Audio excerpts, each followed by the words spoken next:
Hello friend, welcome back to e learning with Hina ma'am channel. आज का जो session है काफ़ी इंपॉर्टेंट सेशन है। अगर इस सेशन की बात करें तो हम क्या देखेंगे इसमें देखेंगे एससीईआरटी की किताबों पर आधारित बहुविकल्पीय प्रश्नों को। इन बहुविकल्पीय प्रश्नों में काफ़ी इंपॉर्टेंट प्रश्न है जो परीक्षा की दृष्टि से भी इम्पोर्टेंट है।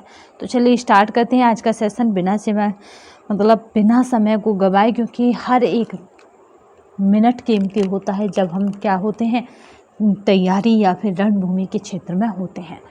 तो चलिए स्टार्ट करते हैं आज का सेशन उसी मोटिवेशन कोट के साथ जो आपको ऊर्जावान रखेगा तथा औरों से बेटर तथा अलग करने के लिए आपको प्रेरित करता रहेगा। क्योंकि हारा वही है जो लड़ा नहीं है। आप हार नहीं सकते क्योंकि आपने हार मानी नहीं है। अगर आप हार मानेंगे नहीं तो दुनिया की कोई भी ताकत आपको हला नहीं सकती, यानी हला भी नहीं सकती। हलाना तो बहुत दूर की बात है। तो चलिए स्टार्ट करते हैं आज का सेशन। ये पीडीएफ हम आपको रात ही दे चुके हैं व्हाट्सएप तथा टेलीग्राम चैनल पर। इसकी जो आंसर की है वो आज आपको वीडियो के माध्यम से प्रोवाइड कर दी जाएगी, तो परेशान होने की आवश्यकता नहीं है। चलिए पहला क्वेश्चन देखते हैं। मानव शरीर की रचना की इकाई है। तो मानव शरीर की अगर रचना की इकाई बात की जाए तो पहला ऑप्शन है अंग, दूसरा है ऊतक, तीसरा है ज्ञानेंद्रिय, चौथा है कोशिका। तो कोशिका क्या है? मानव शारीरिक रचना की एक इकाई है। ठीक है, सेल से व्यक्ति का निर्माण होता है। निम्नलिखित में से कौन सी क्रिया कैरियोकाइनेसिस कहलाती है? तो कैरियोकाइनेसिस केंद्र का विभाजन, कोशिका द्रव्य का विभाजन, कोशिकाओं का संगठित रूप, उपयुक्त सभी गलत है। तो यहाँ पे केंद्र का जो विभाजन है वो कैरियोकाइनेसिस कहलाता है। नेक्स्ट क्वेश्चन देखते हैं। जीवित कोशिका का लक्षण नहीं है श्वसन, उत्सर्जन, गति और स्थिरता। तो जीवित कोशिका का कौन सा लक्षण नहीं है? तो अगर वो जीवित है तो स्थिर कभी हो नहीं सकती, क्योंकि मृत्यु के समय ही वो स्थिर होती है। न्यूक्लियोप्लाज्म है कोशिका द्रव्य, केंद्र के अंदर पाए जाने वाला पदार्थ, केंद्र के बाहर वाला पदार्थ जीव द्रव्य। तो अगर इसकी बात की जाए तो ये होता है केंद्र के अंदर पाए जाने वाला पदार्थ। डीएनए क्या है? तो डीएनए की बात करते हैं तो ये एक ऊतक है, यह एक ऊतक है, एक कोशिका है, न्यूक्लिक अम्ल है, एक द्रव्य पदार्थ है। तो डीएनए की बात करेंगे तो ये डीएनए क्या है? न्यूक्लिक अम्ल है डीएनए। शरीर की सूक्ष्मतम जीवित इकाई को कहते हैं तो तंत्रिका, ऊतक, कोशिका और पेशी। तो जीवित इकाई को क्या कहते हैं? तो कोशिका कहते हैं। सूक्ष्मतम जीवित इकाई याद रखिएगा। कोशिका का परिसंचरण तंत्र कहलाता है। तो यहाँ पे जो राइट आंसर रहेगा देखते हैं। केंद्रक, सेंट्रोसोम, अंतःप्रदीपीय जालिकाएं और माइटोकॉन्ड्रिया। तो यहाँ पे कहलाता है अंतःप्रदीपीय जालिकाएं कहलाता है। प्रदीपीय जालिकाएं कहलाता है। प्रोटोप्लाज्म प्राणी के निर्माण को भौतिक आधार है। यह कथन है तो किसका है? रॉबर्ट ब्राउन का, विंसन का, हेंसले का, ग्रे का। तो यहाँ पे बात करेंगे ये कथन किसका है? तो विंसन का है। एक प्रकार की अनेक कोशिकाओं से मिलकर निर्मित होते हैं तंत्र, अंग, कोशिकाएं, ऊतक। तो यहाँ पे 9 का जो राइट आंसर रहेगा वो है ऊतक निर्मित होते हैं। किससे होते हैं? तो अनेक कोशिकाओं से मिलकर निर्मित होते हैं। नेक्स्ट क्वेश्चन देखते हैं। कोशिका की वृद्धि व प्रजनन के लिए अनिवार्य अंग है केंद्रक, कोशिका कला, कोशिका द्रव्य, कोशिका भित्ति। तो कौन सा अनिवार्य माना जाता है? तो यहाँ पे केंद्रक को अनिवार्य माना जाता है कोशिका की वृद्धि व प्रजनन के लिए। किस कोशिकीय अंग को आत्महत्या की थैली कहा जाता है? राइबोसोम, सेंट्रोसोम, लाइसोसोम और गोल्जी। तो गोल्जी को कभी नहीं कहते हैं, याद रखेंगे।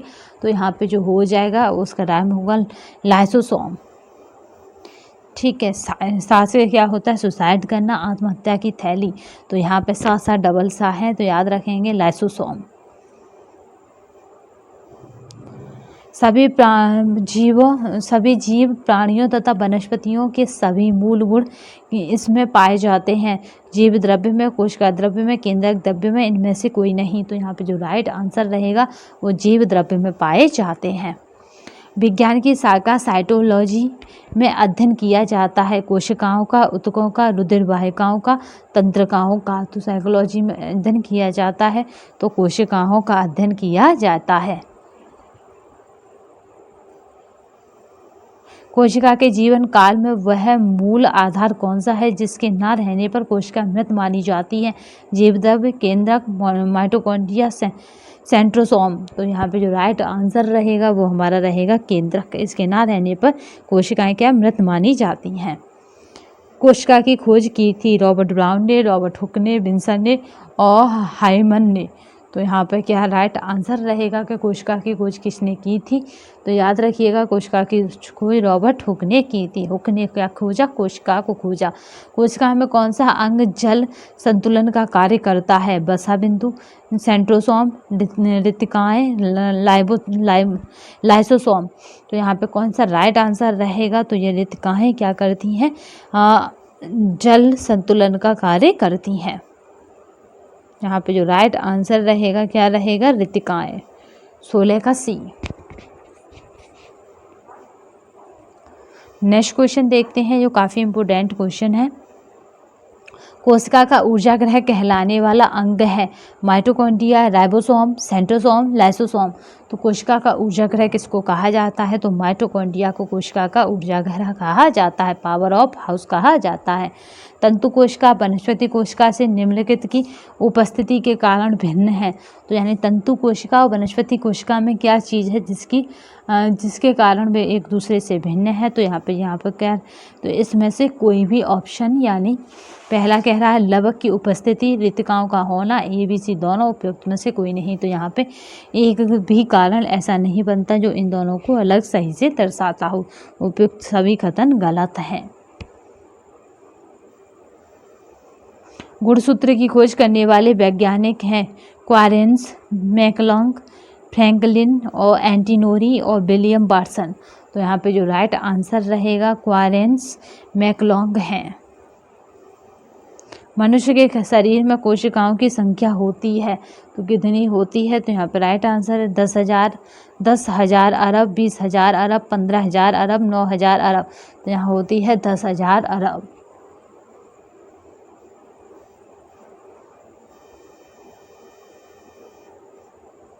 अनेक कोशिकाओं के मिलने से बनने वाली रचना है शरीर, तंत्र, ऊतक, अंग।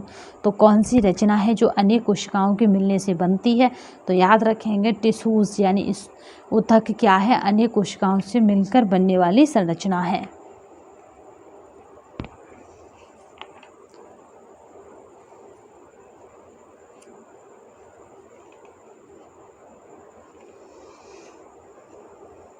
नेक्स्ट क्वेश्चन देखते हैं। ऊतकों का निर्माण होता है अपने आप से, पोषण से, कोशिकाओं के मिलने से, आकस्मिक रूप से। तो कभी भी आकस्मिक रूप से ना होकर किससे? कोशिकाओं के मिलने से होता है। नेक्स्ट चलते हैं। ऊतकों के परस्पर संबंध होने से बनने वाली संरचना को कहते हैं। तो यहाँ पे जो राइट आंसर रहेगा हाथ, पैर, यंत्र, तंत्र, अंग। तो क्या कहा जाता है? तो उन संरचनाओं को अंग कहा जाता है।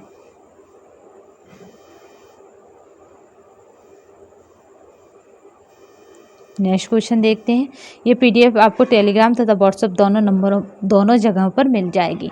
कुछ अंगों के व्यवस्थित ढंग से कार्य करने के परिणाम स्वरूप विकसित होने वाली संरचना को कहते हैं शरीर, स्नायुविक रचना, तंत्र, जीवित प्राणी। तो किसको क्या कहते हैं? तो यहाँ पे होता है तंत्र। ठीक है, तंत्र कहते हैं। शरीर के लिए सुरक्षात्मक आवरण तथा ऊर्जा प्रदान करने वाला का कार्य करता है। तो कौन करता है? तो यहाँ पे राइट आंसर है तंतु ऊतक, प्रत्यास्थ ऊतक, वसा ऊतक और लसिकाएं ऊतक। तो यहाँ पे है वसा ऊतक करते हैं। इसे प्रत्यास्थ ऊतक भी कहते हैं। अवकाशी ऊतक को, उपकला ऊतक को, लसिकाएं ऊतक को, इलास्टिक ऊतक को। तो किसको कहते हैं? तो यहाँ पे जो राइट आंसर रहेगा इलास्टिक ऊतकों को कहते हैं। प्रत्यास्थ ऊतक। कौन से ऊतक में रोग मुक्त रखने वाले पदार्थों का निर्माण होता है? तो यहाँ पे तंत्रिका ऊतक में, लसिकाएं ऊतक में, पेशी ऊतक में, वसा ऊतक में। तो लसिकाएं ऊतक में क्या होता है? रोग मुक्त रखने वाले पदार्थों का निर्माण होता है, जिससे RBC भी क्या करती है? बाहर से आए हुए सैनिकों पर आक्रमण करती है। WBC श्वेत रक्त कणिकाएं, याद रखिएगा। रक्षा प्रदान करते हैं। बाहर के संक्रमण होते हैं जो हमारे अंदर बॉडी में घुसना चाहते हैं, तो उनसे कौन युद्ध करता है? तो याद रखेंगे WBC करती है। विशेष प्रकार के ऐसे ऊतक जो प्राय शरीर के सभी भागों में पाए जाते हैं तो क्या कहलाते हैं? संयोजी ऊतक, तंत्रिका ऊतक, पेशी ऊतक, तरल ऊतक। तो ऐसे क्या कहलाते हैं? तो संयोजी ऊतक कहलाते हैं। फेफड़े के वायुकोश किस उपकला से निर्मित होते हैं? तो यहाँ पे जो राइट आंसर रहेगा रोमन, स्तंभाकार, सल्की, इनमें से कोई नहीं। तो किस उपकला से? जो सल्की उपकला से क्या होते हैं? निर्मित होते हैं। तंत्रिका कोशिका और इसके प्रवर्ध को सम्मिलित रूप में कहा जाता है। तो अब जिन्हें सम्मिलित रूप में क्या कहा जाता है? पेशुतंत्र, न्यूरॉल, पुलिका और तंत्र प्रकांड। तो यहाँ पे जो राइट आंसर रहेगा वो है न्यूरॉन कहा जाता है।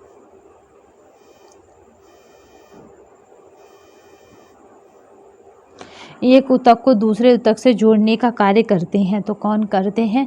पहला है उपकला ऊतक, संयोजी ऊतक, पेशी ऊतक, तंत्रिका ऊतक। तो यहाँ पे जो राइट आंसर रहेगा वो क्या रहेगा? तो यहाँ पे संयोजी ऊतक क्या है?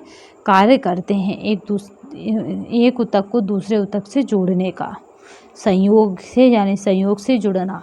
रोमन उपकला पाई जाती है तो श्वास प्रणाली में, आमाशय में, गर्भाशय नलिकाओं में, उपयुक्त सभी में। तो किस में पाई जाती है? तो गर्भाशय नलिकाओं में पाई जाती है रोमन उपकला। तरल ऊतक के मैट्रिक्स में कौन सा तरल पदार्थ मिलता है? प्लाज्मा, म्यूकस, जीव द्रव्य, उपयुक्त सभी। तो यहाँ पे जो राइट आंसर रहेगा वो हमारा प्लाज्मा मिलता है। हृदय किस प्रकार के ऊतक से निर्मित होता है?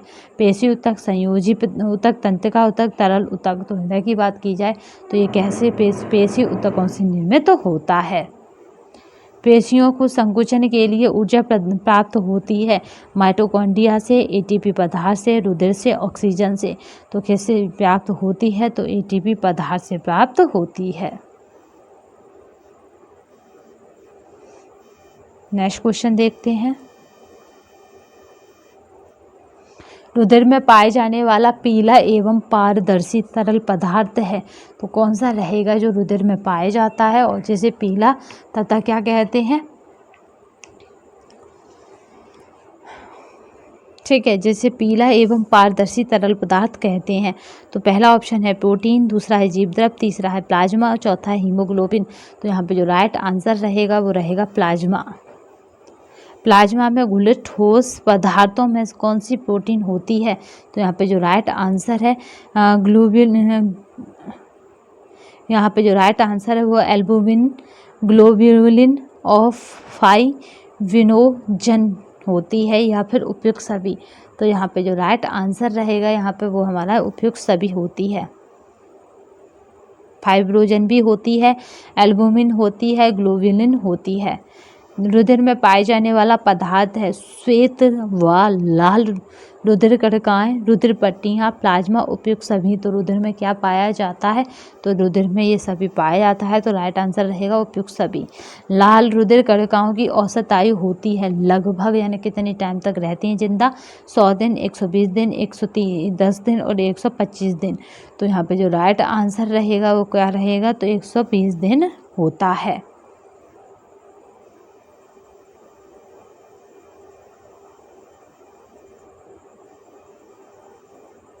नेक्स्ट क्वेश्चन चलते हैं। लाल रुधिर कणिकाओं का रंग लाल होता है प्लाज्मा के कारण, हीमोग्लोबिन के कारण, जीव द्रव्य के कारण, उपयुक्त में से कोई नहीं। तो यहाँ पे जो राइट आंसर रहेगा वो हीमोग्लोबिन के कारण लाल रुधिर कणिकाओं का रंग लाल होता है।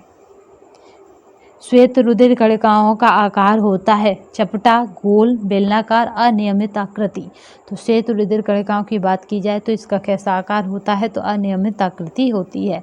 एक स्वस्थ व्यक्ति के शरीर में रुधिर की मात्रा होती है तो यहाँ पर क्या होती है? तो 5.1 लीटर, 10.2 लीटर, 2.4 लीटर और 4.5 लीटर। तो यहाँ पे 7 का जो राइट आंसर रहेगा वो क्या रहेगा? 4.5 लीटर होती है।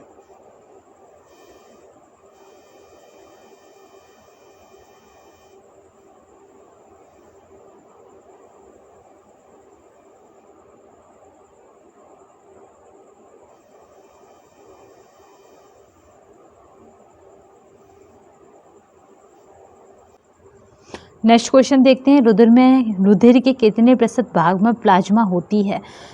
पहला ऑप्शन है 40%, दूसरा है 42, दूसरा है 45 यानी 45%, 55% और 75%। तो यहाँ पे कौन सा राइट आंसर रहेगा? तो यहाँ पे बात की जाए कि कौन सा सही रहेगा, तो यहाँ पे 55%। ठीक है, नेक्स्ट क्वेश्चन देखते हैं, श्वेत रुधिर कोशिकाओं का जीवन काल कितने दिनों का होता है?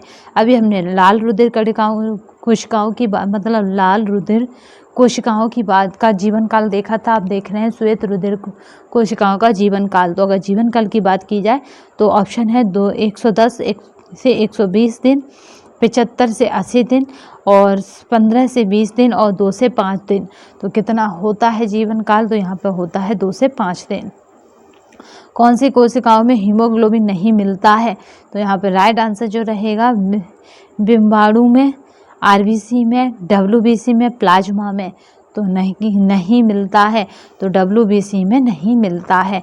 कौन सा एंजाइम फाइब्रिनोजन को फाइब्रिन में बदलने में सहायक है? तो यहाँ पे जो राइट आंसर है थ्रोम्बिन, गैस्ट्रिन, ट्रिप्सिन और इनमें से कोई नहीं। तो थ्रोम्बिन क्या है? एंजाइम जो क्या करता है?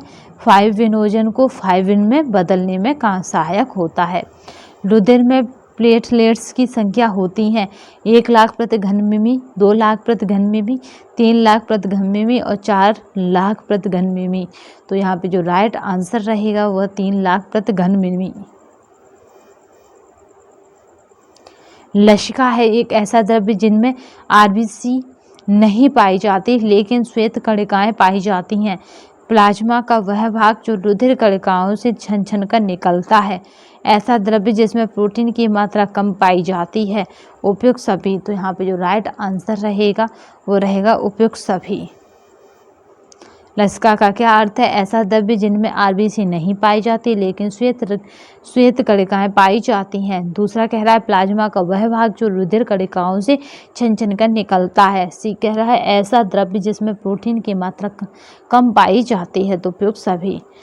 शरीर के किसी अंग में फोड़ा होने पर वह स्थान क्यों सूज जाता है? लसिका ग्रंथि के फूलने से, कोशिका के टूट फूट के कारण, मांसपेशियों में घाव होने से, उपयुक्त सभी कारण हैं। तो यहाँ पे जो राइट आंसर रहेगा वो है लसिका ग्रंथियों के फूलने से।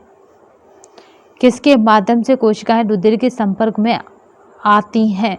तो यहाँ पे जो राइट आंसर है श्वेत रुधिर कणिकाएं, लाल रुधिर कणिकाएं और लसिका और ऊतक। तो यहाँ पे जो राइट आंसर रहेगा 15 का वो है लसिका।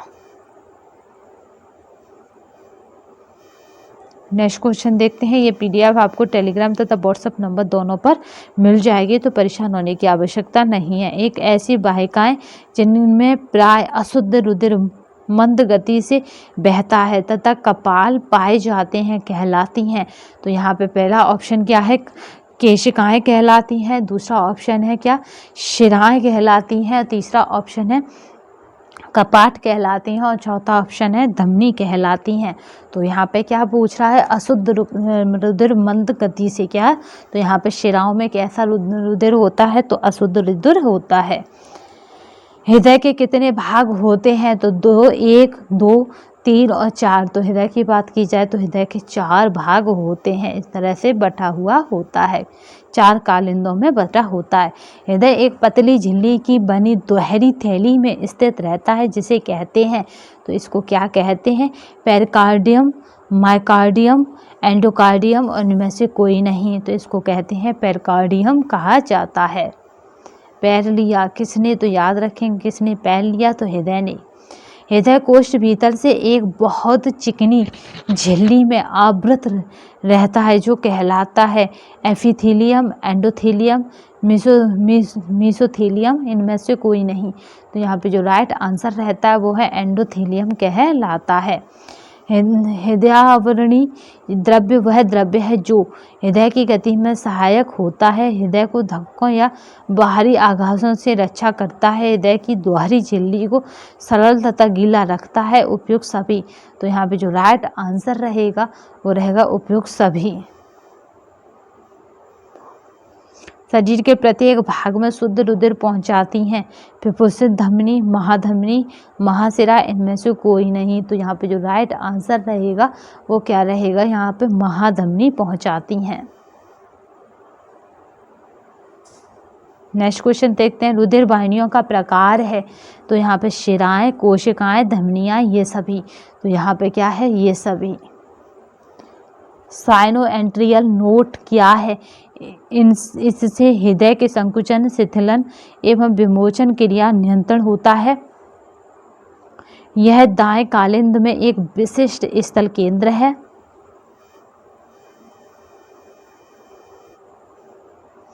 हृदय के संकुचन को निर्दिष्ट करने वाला विद्युत युक्त संवेग स्थल है। उपयुक्त सभी कथन सही हैं। तो यहाँ पे जो राइट आंसर रहेगा वो क्या रहेगा, उपयुक्त सभी कथन सही हैं।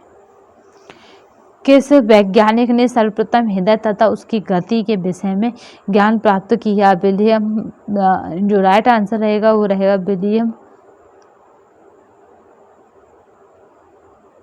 हार्वे ने, रॉबर्ट ब्राउन ने, फ्लेमिंग ने। तो इनमें से कोई नहीं। तो यहाँ पे जो राइट आंसर रहेगा नाइन का वो क्या रहेगा, विलियम हार्वे ने। एक वर्ष के बच्चे के हृदय स्पंदन की दर प्रति मिनट होती है, यानी 1 मिनट में वो कितनी धड़कनें भर लेता है, तो वो 120 बार कर लेता है।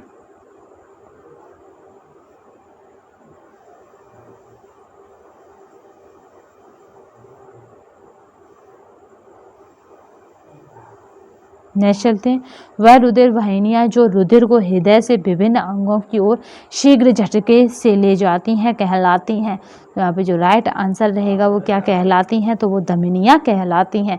नेक्स्ट क्वेश्चन चलते हैं, प्रसंचरण तंत्र का प्रमुख अंग है फेफड़े, हृदय, धमनियां, शिराएं। तो यहाँ पे प्रसंचरण तंत्र का प्रमुख अंग क्या रहेगा, तो यहाँ पे राइट आंसर जो रहेगा वो हृदय रहेगा। हृदय बना है इच्छुक पेशियों द्वारा, अनिच्छुक पेशियों द्वारा, हृदय पेशियों द्वारा और कार्टिलेज द्वारा। तो यहाँ पे जो राइट आंसर है वो हमारा है हृदय पेशियों के द्वारा बना हुआ है।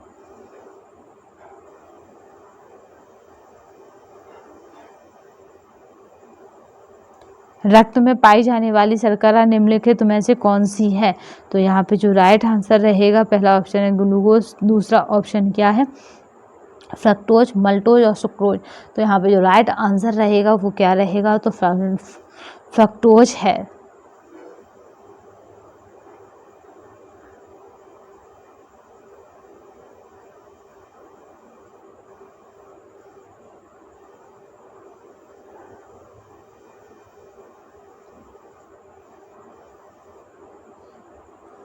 नेक्स्ट क्वेश्चन देखते हैं, फ्रक्टोज इसका जो है राइट आंसर रहेगा। वह कौन सी शिरा है जिसमें शुद्ध रक्त बहता है? यहाँ पे जो राइट आंसर रहेगा पल्मोनरी, ग्रीवा, अनाभी और पश्च महाशिरा। तो यहाँ पे जो राइट आंसर रहेगा पल्मोनरी होता है। नेक्स्ट क्वेश्चन देखते हैं, श्वसन क्रिया है एक सामान्य क्रिया, जटिल क्रिया, रासायनिक क्रिया, ये सभी। तो श्वसन क्रिया कैसी है, तो रासायनिक क्रिया है। शरीर के किस अंग में रुधिर शुद्ध होता है? हृदय, फेफड़े, अमाशय, श्वसन नालिका में। तो यहाँ पे किस में शुद्ध होता है, तो फेफड़ों में हृदय शुद्ध होता है। ठीक है, फेफड़ों में क्या होता है, रुधिर शुद्ध होता है।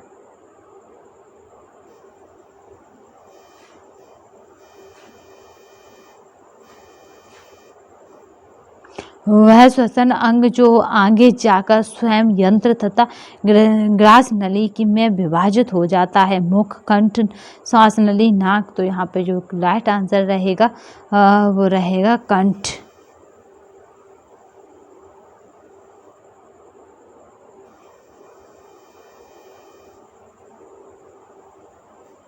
नेक्स्ट क्वेश्चन देखते हैं, श्वास नली में अधूरे छल्ले लगे होने का कारण है।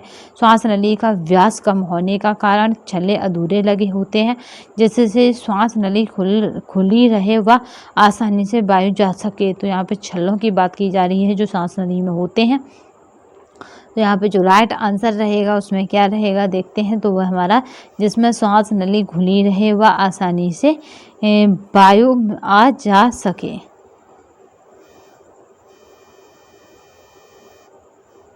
नेक्स्ट क्वेश्चन देखते हैं। किस श्वसन अंग में घंटी ढक्कन लगा होता है? तो जो घंटी ढक्कन लगा होता है ऐसा श्वसन अंग कौन सा है? तो यहाँ पे जो राइट आंसर रहेगा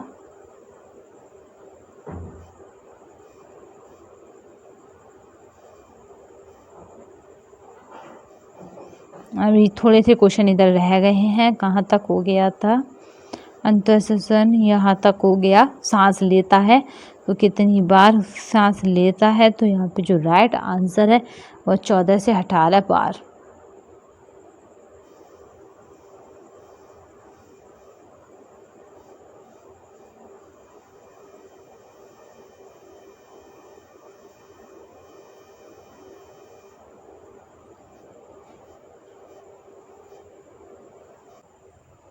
नेक्स्ट क्वेश्चन देखते हैं। मनुष्य 1 मिनट में कितनी बार सांस लेता है? तो यहाँ पे ऑप्शन है 10 से 12 बार, 12 से 14 बार, 14 से 18 बार, 18 से 22 बार। तो 1 मिनट में कितनी बार सांस लेता है? तो यहाँ पे राइट आंसर रहेगा 14 से 18 बार। नेक्स्ट क्वेश्चन देखते हैं। अंतःश्वसन प्रक्रिया होती है नाक में, मुख में, गले में, कोशिकाओं में। तो अंतःश्वसन प्रक्रिया कहाँ पे होती है? तो कोशिकाओं में होती है। स्वर रज्जुओं में कंपन किसके कारण होता है? तो स्वर रज्जुओं की बात की जाए तो वायु क्रिकाचड उपस्थिति और एपिग्लोस्टिक और स्वर तंत्र। तो यहाँ पे जो राइट आंसर रहेगी वो हमारा वायु के कारण होता है। श्लेष्मा में पाए जाने वाला कीटाणु नाशक है लाइकोपिन, लाइसिन, लाइजोजाइम, इनमें से कोई नहीं। तो यहाँ पे जो राइट आंसर रहेगा वो है लाइजोजाइम। ऑक्सीजन की मात्रा में उच्छ्वास व प्रश्वास क्रिया के दौरान कितने प्रतिशत की कमी होती है? तो यहाँ पे जो राइट आंसर है रहता है 5%, 10%, 20%, उपयुक्त में से कोई नहीं। तो यहाँ पे जो राइट आंसर रहेगा वो रहेगा 5% होती है। फेफड़े चिकनी तथा कोमल झिल्ली की दोहरी परत से आवृत होते हैं जिन्हें कहते हैं। तो यहाँ पे जो राइट आंसर रहेगा उन्हें क्या कहा जाता है? प्लूरा, साइनस, रोमक और इनमें से कोई नहीं। तो उन्हें क्या कहा जाता है? उन्हें प्लूरा कहा जाता है।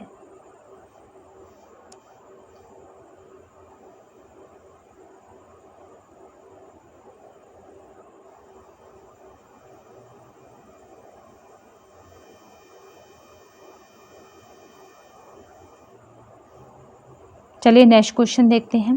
गहरी सांस लेते समय कितनी वायु फेफड़ों में भरी व निकाली जा सकती है? तो यहाँ पे जो राइट आंसर रहेगा वो है हमारा 1640 सीसी। मनुष्य के लिए लीटर रुधिर में कितनी मात्रा में ऑक्सीजन धारण की शक्ति होती है? तो यहाँ पे जो राइट आंसर रहेगा वो हमारा 250 ml 1 लीटर रुधिर में, याद रखिएगा।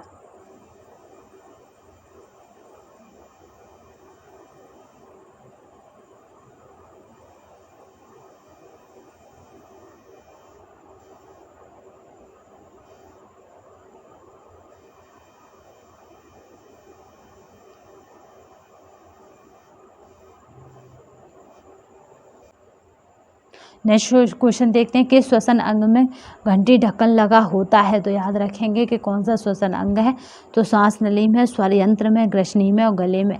तो स्वर यंत्र में लगा होता है। जिस तरह खाना आता है तो ये ऐसे ढक्कन रख जाता है और खाना आगे चला जाता है।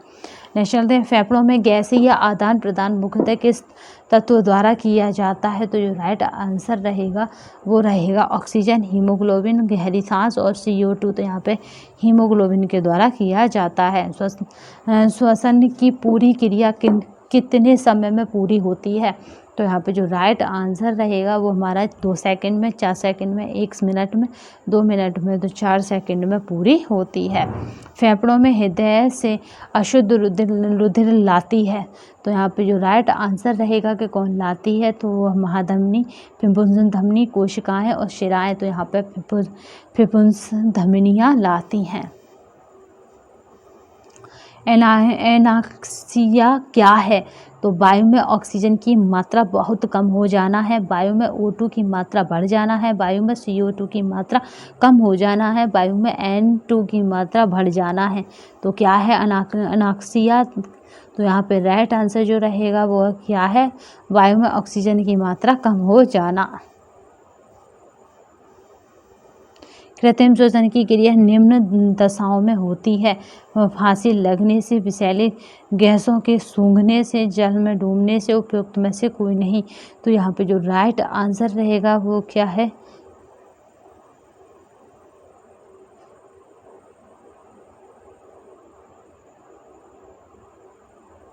उपयुक्त सभी दशाओं में हम क्या करते हैं? कृत्रिम श्वसन देने की कोशिश करते हैं मरीजों को। कोशिकाओं में श्वसन क्रिया होती है केंद्रक के अंदर, माइटोकॉन्ड्रिया के अंदर, राइबोसोम के अंदर और कोशिका कला के अंदर। तो यहाँ पे जो राइट आंसर रहेगा वो रहेगा माइटोकॉन्ड्रिया के अंदर। ग्लूकोज के विखंडन से प्राप्त ऊर्जा किस में एकत्रित होती है? तो यहाँ पे जो राइट आंसर रहेगा ADP में, प्रोटीन्स में, RBC में और ATP में। तो ATP में क्या रहती है? ये विखंडन के प्राप्त ऊर्जा किस में एकत्रित होती है? तो ATP में एकत्रित होती है। नेक्स्ट क्वेश्चन देखते हैं। काफ़ी इम्पोर्टेंट क्वेश्चन है ये। PDF हम आपको पहले ही यानी व्हाट्सएप और नंबर पर दे चुके हैं। तो चलिए नेक्स्ट क्वेश्चन देखते हैं। लार में उत्पन्न होने वाली ग्रंथियां होती हैं। तो लार में कौन सी ग्रंथियां होती हैं? 2, 6, 8 और 10। तो लार की अगर बात की जाए तो लार में कौन सी ग्रंथियां होंगी? यहाँ पे जो राइट आंसर होगा 6 ग्रंथियाँ हैं।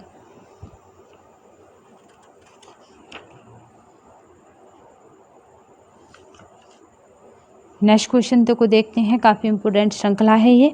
चलिए, लार रस में कौन सा एंजाइम पाया जाता है?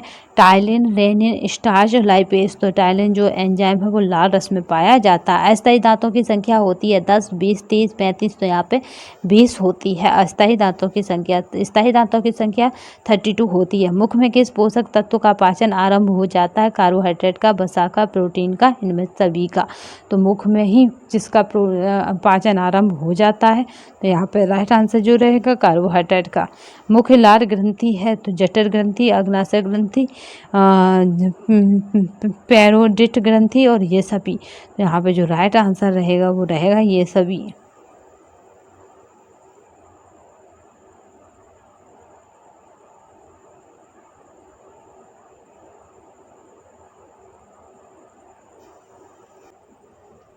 नेक्स्ट क्वेश्चन देखते हैं। दांत के भीतरी खोखले भाग में क्या भरा रहता है जिसके नष्ट होने पर दांत नष्ट हो जाते हैं? तो यहाँ पे जो राइट आंसर रहेगा वो रहेगा एनेमल, डेंटिन, मज्जा और टाइलिन। तो यहाँ पे क्या रहता है? मज्जा जो है, मज्जा, इसके नष्ट होने से ऐसा लगता।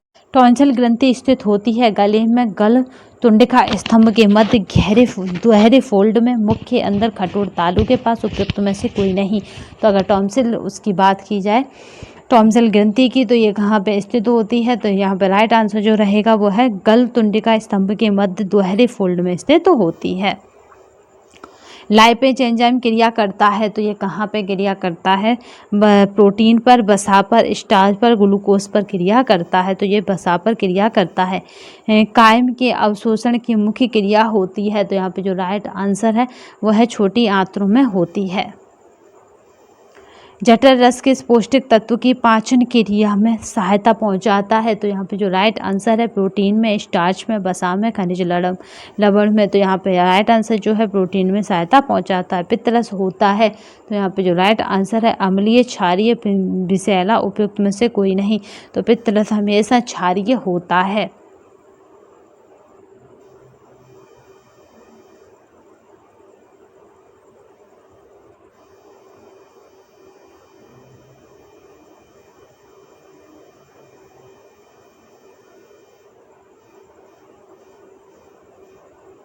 नेक्स्ट क्वेश्चन देखते हैं।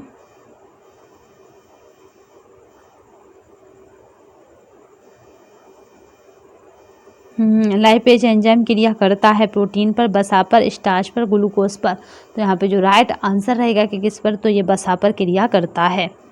कायम में अवशोषण की मुख्य क्रिया होती है। अमाशय में, छोटी आंत में, बड़ी आंत में, ग्रास नली में। तो यहाँ पे जो राइट आंसर रहेगा वो हमारा बड़ी आंत में होती है। जठर रस के इस पौष्टिक तत्व की पहचान क्रिया में सहायता पहुंचाती है। प्रोटीन, स्टार्च, वसा, खनिज लवण।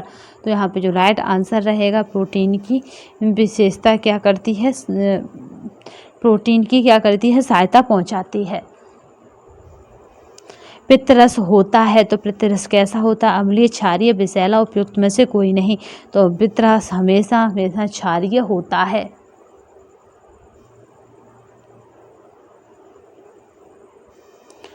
स्वर तंत्र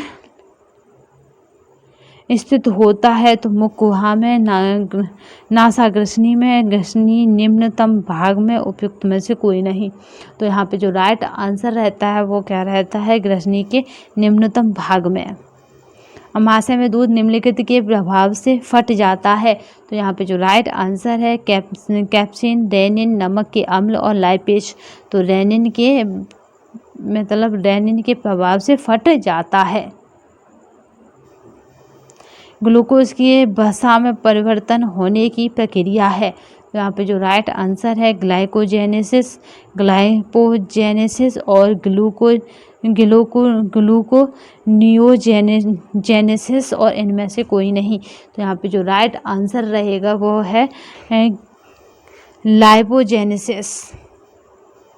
एंजाइम्स हैं तो एक रासायनिक पदार्थ स्वयं परिवर्तित हुए बिना अन्य पदार्थों की रासायनिक क्रिया को प्रभावित करने वाले पदार्थ। तो यहाँ पे जो राइट आंसर रहेगा कि क्या है, किसी विशेष पदार्थ तथा उचित वातावरण की क्रिया करने वाले पदार्थ और उपयुक्त सभी। तो यहाँ पर राइट आंसर जो रहेगा उपयुक्त शरीर की सबसे बड़ी ग्रंथि है अग्नाशय, यकृत, पिल्हा और इनमें से कोई नहीं। तो पिल्हा शरीर की जो सबसे बड़ी ग्रंथि जो होती है वो यकृत होता है। शरीर में सेम के बीच के आकार की बैंगनी ग्रंथि है, यकृत ग्रंथि, पित्ताशय ग्रंथि, पिल्हा और अग्नाशय। तो सेम के बीच के आकार की जो रहती है वो पिल्हा होती है। हेपेरिन है एक प्रोटीन जो रुधिर का धक्का बनाने में सहायक है, एक एंजाइम, एक पाचन रस और पित्त रस द्वारा स्रावित एक पदार्थ जो रुधिर जमने नहीं देता। तो यहाँ पे जो राइट आंसर रहेगा वो क्या है, ये होगा।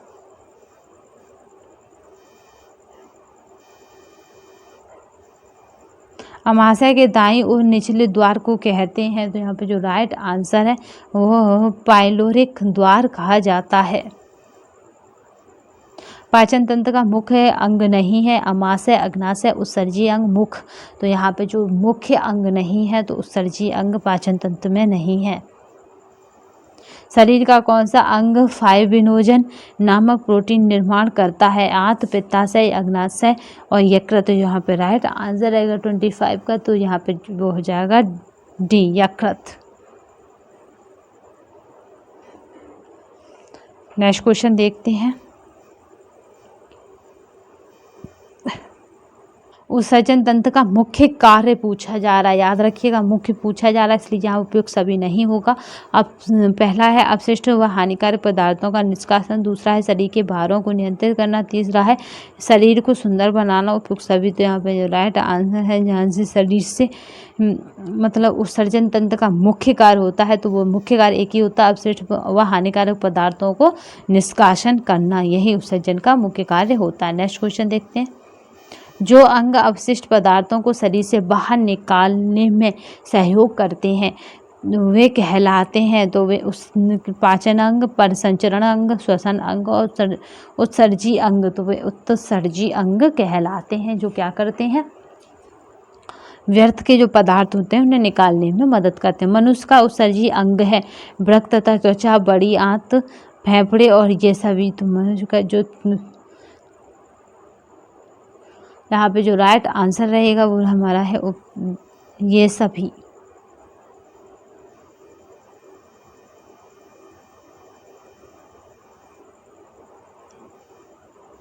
मूत्र बनता है तो नेक्स्ट क्वेश्चन देखते हैं। मूत्र बनता अमाशय में, वृक्क में, आहार नाल में, छोटी आंत में। तो यहाँ पे जो राइट आंसर रहेगा वो हमारा वृक्क में बनता है।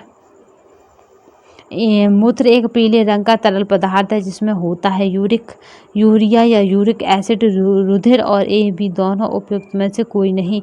तो यहाँ पे जो राइट आंसर रहेगा वो क्या है, यूरिया या यूरिक एसिड।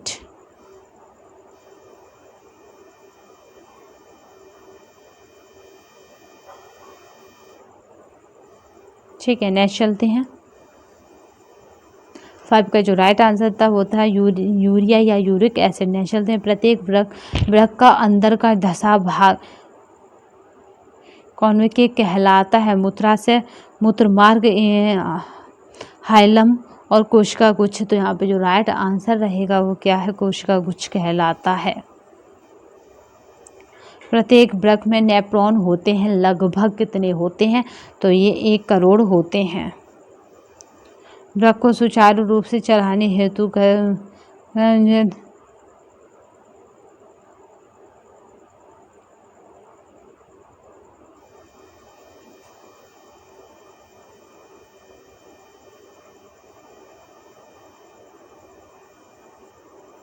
नेक्स्ट देखते हैं। वृक्क को सुचारू रूप से चलाने हेतु गर्म जल पीना चाहिए। दिन में केवल 1 बार जल पीना चाहिए। पर्याप्त मात्रा में जल पीना चाहिए, कम मात्रा में जल पीना चाहिए। यहाँ पे जो राइट आंसर रहेगा वो क्या रहेगा, पर्याप्त मात्रा में जल पीना चाहिए। वृक्क में बनने वाली पथरी बनती है। तो यहाँ पे जो पथरी बनती है वो कैल्शियम ऑक्जेलेट से, प्रोटीन से, वसा से और उपयुक्त सभी से में से कोई नहीं। तो यहाँ पे जो राइट आंसर रहेगा 9 का वो हमारा है कैल्शियम तथा ऑक्जेलेट से। वृक्क के दोनों ओर ऊपर स्थित ग्रंथियां होती हैं। तो यहाँ पे जो राइट आंसर है एड्रिनल ग्रंथियां होती हैं।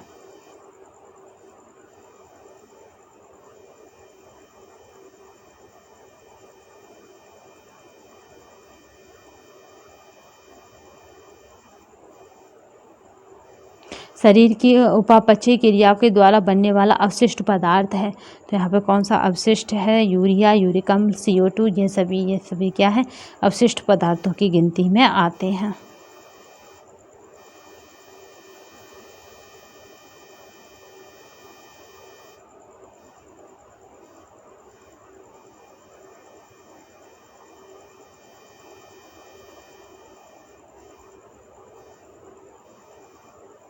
नेफ्रॉन बनते हैं, तेरे का देखिए, नेफ्रॉन बनते हैं तो किससे बनते हैं, बोमेन्स कैप्सूल में, ग्लोमेरुल से, ए बी दोनों, इनमें से कोई नहीं। तो यहाँ पर राइट आंसर जो रहेगा ए बी दोनों से है। ग्लोमेरुल्स होते हैं एक फिल्टर के समान, एक सिरा, एक धमनी, एक नलिका। तो यहाँ पे जो राइट आंसर रहेगा वो एक फिल्टर के समान होते हैं। ग्लोमेरुल्स में प्रति मिनट 1 लीटर रुधिर गुजरता है। इसका लगभग फिल्टर होता है। तो कितने मतलब दूध फिल्टर होता है, तो यहाँ पे जो राइट आंसर है 100 मिलीलीटर फिल्टर होता है।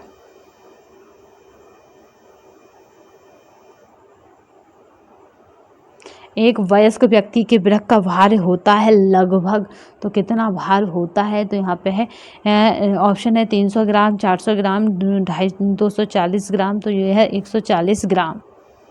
वृक्क के निकलने वाली नलिका किसके द्वारा मूत्राशय तक पहुँचता है कहलाती हैं। तो यहाँ पे जो राइट आंसर है मूत्रमार्ग, वृक्कशिरा, यूरेटर और इनमें से कोई नहीं। तो ये कहलाती हैं यूरेटर। प्रतिदिन यूरिया विसर्जन होता है लगभग, तो कितना होता है, तो 10-20 ग्राम, 30 ग्राम और 40 ग्राम। तो यूरिया विसर्जन 30 ग्राम होता है। मूत्र का मुख्य भाग बनता है जल, यूरिया, सोडियम क्लोराइड और ये सभी से। तो किससे बनता है, तो यहाँ पे जो राइट आंसर रहेगा ये सभी से बनता है।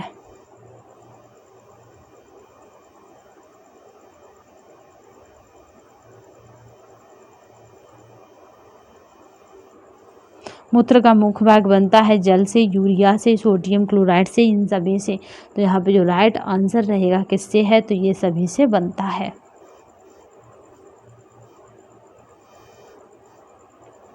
एक लीटर रुधिर में प्लाज्मा होता है, तो कितना प्लाज्मा होता है 1 लीटर रुधिर में, 200 मिलीग्राम, 300 मिलीग्राम, 500 मिलीग्राम होता है।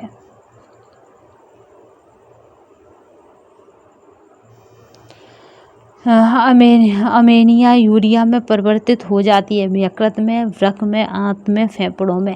तो यहाँ पे जो राइट आंसर रहेगा वो हमारा यकृत में परिवर्तित हो जाती है। वह क्रिया जिसमें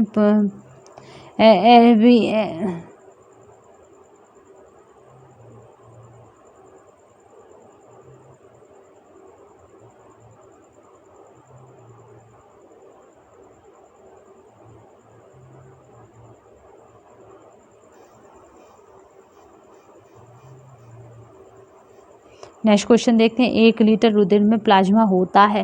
तो यहाँ पे जो राइट बात की जाए कितना होता है, तो 500 मिलीग्राम होता है। अमोनिया यूरिया में परिवर्तित हो जाता है, यकृत में, वृक्क में, आंत में और फेफड़ों में। तो यहाँ पे जो राइट आंसर रहता है यकृत में परिवर्तित हो जाता है। वह क्रिया जिसमें मेलपीसियन इनपुट मैनिफिक फिल्ट्रेट एकत्रित होता है कहलाती है। तो यहाँ पे जो राइट आंसर है अति सूक्ष्म निस्यंदन कहलाती है। बोमेन इनपुट से रक्त ले जाने वाली धमनियाँ को कहते हैं। तो यहाँ पे जो राइट आंसर है उसे क्या कहते हैं, अपवाही धमनियाँ कहा जाता है। मूत्र में नहीं पाया जाता है यूरिया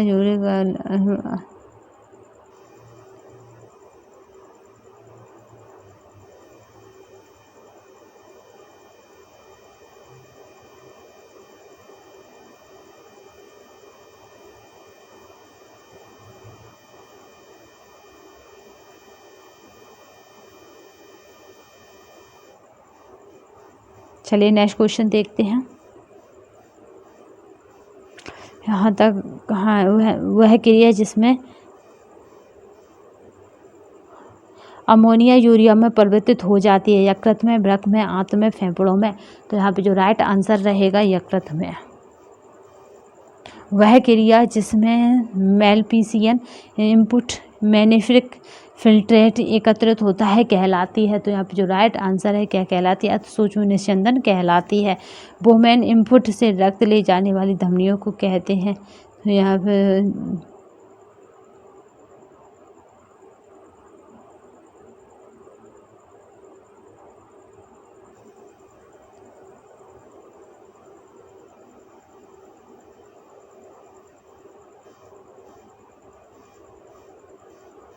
यहाँ पे जो राइट आंसर रहेगा वो है अति सूक्ष्म निस्यंदन। नेक्स्ट चलते हैं, बोमेन इनपुट में रक्त ले जाने वाली धमनियाँ कहलाती हैं। तो यहाँ पे जो राइट आंसर है अपवाही धमनियाँ कहलाती हैं। नेक्स्ट चलते हैं, मूत्र में नहीं पाया जाता यूरिया, यूरिक अम्ल, लवण, रुधिर कण। तो रुधिर कण मूत्र में नहीं पाए जाते हैं।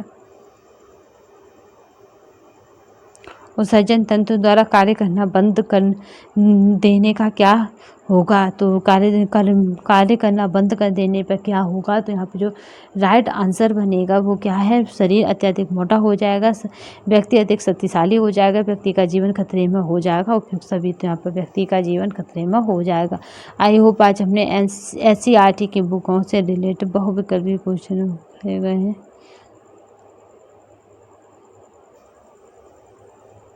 ठीक है, तो आज के लिए बस इतना ही। वंदे मातरम, जय हिंद, धन्यवाद।